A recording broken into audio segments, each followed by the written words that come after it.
Hi everybody, it's Carrie here from Midwife in Detroit. Thank you again for joining me today.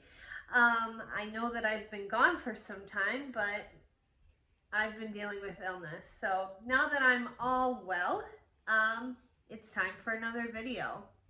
Today's video, we're going to talk about planning your birth or making a birth plan, whatever you want to call it. It's really important for you to prepare for the things that you're going to experience during your birth and during motherhood.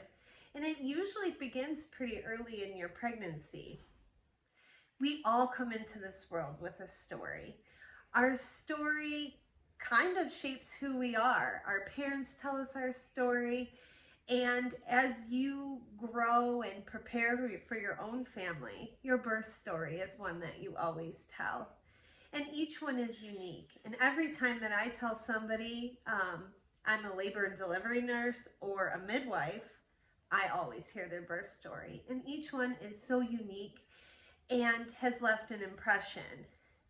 And as you hear women tell the story of their birth, you realize how this moment in their life has impacted them. And sometimes things go as planned and sometimes things don't go as planned. But as long as mom is healthy and baby's healthy, even if things didn't go the way that you wanted them to, it's still important and it's still your story. So here are some things to think about when planning your birth. So a birth plan is kind of like a contract or a open communication between you and your provider, you and your birth nurse, and you and your partner.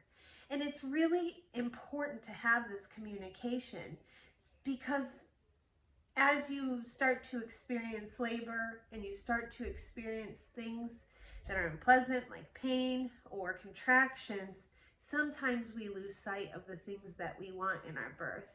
And having this communication and this person to be able to help you through this journey, it's important to make sure that you get what you want out of it. And it takes a village, it really does.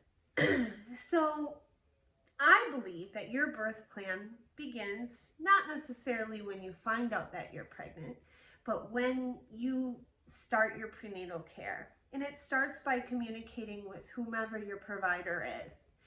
Knowing where you're going to deliver, what hospital, that's really important. Or if you're planning a home birth, who's going to be there with you if your doctor's not available? This is an important conversation to have. I myself, and when I worked with when I worked in a group with another midwife, we pretty much did our own births. And our patients loved this and they expected this out of us. But you know what?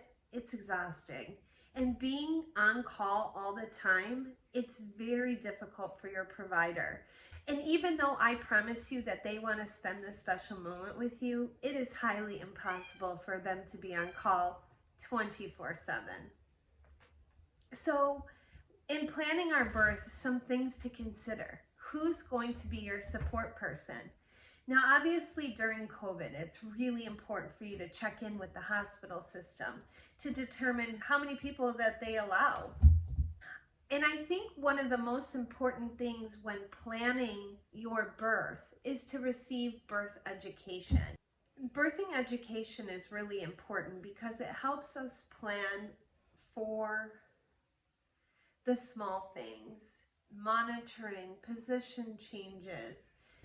Even if you plan on having pain medication, birth education kind of tells us those educational things that maybe your provider doesn't have time to talk with you about in the hospital. What is labor, when to go in, how to deal with these early pains at home.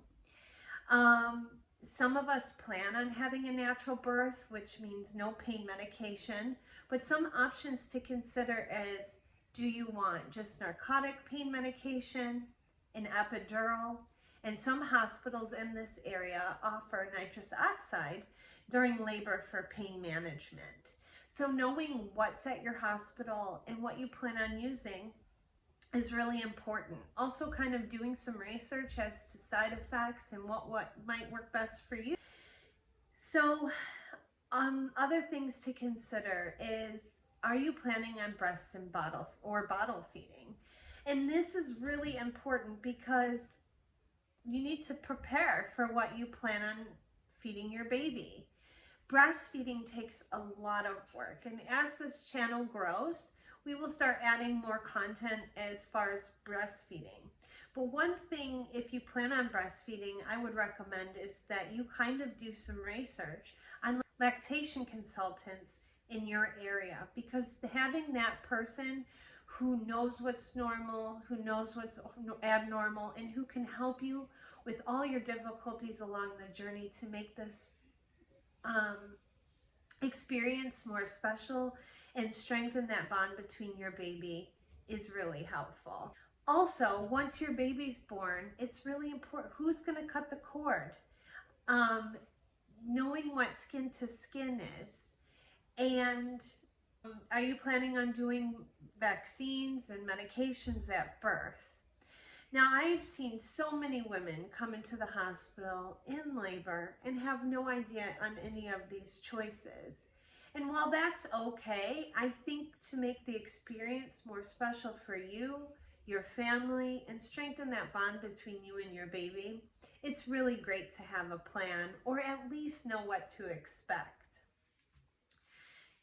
But no matter how your birth ends up, and I don't think many of us are planning on having a cesarean delivery, and if you do, that's okay, because that's your story. But no matter how your birth ends up, it's your story, and you should be extremely satisfied with the way that you labored and your experience in birth, because this does help strengthen the bond between you and your baby. If you have any suggestions on videos and content that you want to see in the future, please leave them in the comments below. Please like and subscribe, and please share this video, because who knows who it might help. And I hope you guys have a great day, and thank you so much again for joining me. Bye-bye. Hello to Ava and Lila, my biggest fans, that they want to send, even though, oh man. Come on.